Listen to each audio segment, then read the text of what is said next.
Did you know that the Lord wants to take you away from your old habits, take you away from your old lifestyle, take you away from your old way of thinking?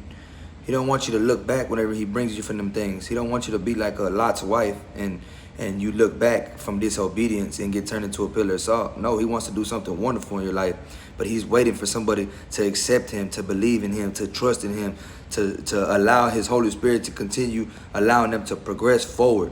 I remember when I first came to the things of God, I didn't even want to listen. I didn't even want to receive instruction or receive correction in any type of way. It's kind of like what it says in Proverbs.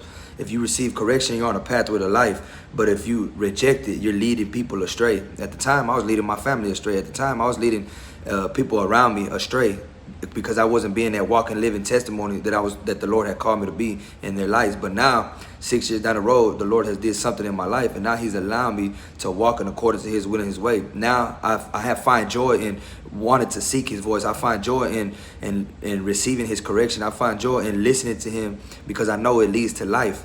Whenever he takes you out of somewhere, whenever he takes you away from something that don't give honor and glory to him, it doesn't mean for you to look back or for you to go back that way. He lets us know in that story with Lot and his wife. He took her out of Sodom, away from destruction, away from a whole bunch of things that wasn't good for her, right?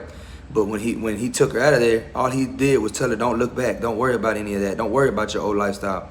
Don't look back. And what did she do? She looked back, turned into a pillar of salt. If you think about it, what's a pillar good for? But just to be there.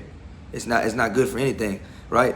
A pillar, and she was turned into a pillar of salt. But if we allow the Lord to guide us and lead us, and we receive his instruction and receive his correction, then he can lead us on a pathway to life. He can show us how to live this life according to his will and his way. He can show us how to shine that light that he has given us, so that way somebody else can see it, so that way somebody else can get saved.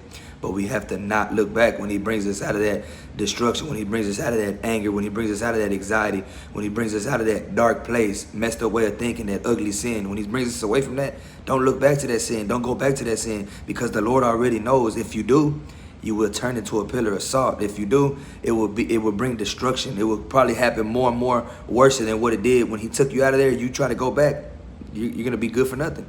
So today, I just want to encourage you to progress forward, continue trusting and believing in the Lord, and don't look back. Just trust in the Lord today, trust in the Lord tomorrow, and trust in the Lord for the rest of your life. It's been the best thing that I did. I hope this video has been a blessing to your life. If you can like and subscribe, in Jesus' mighty name, God bless you.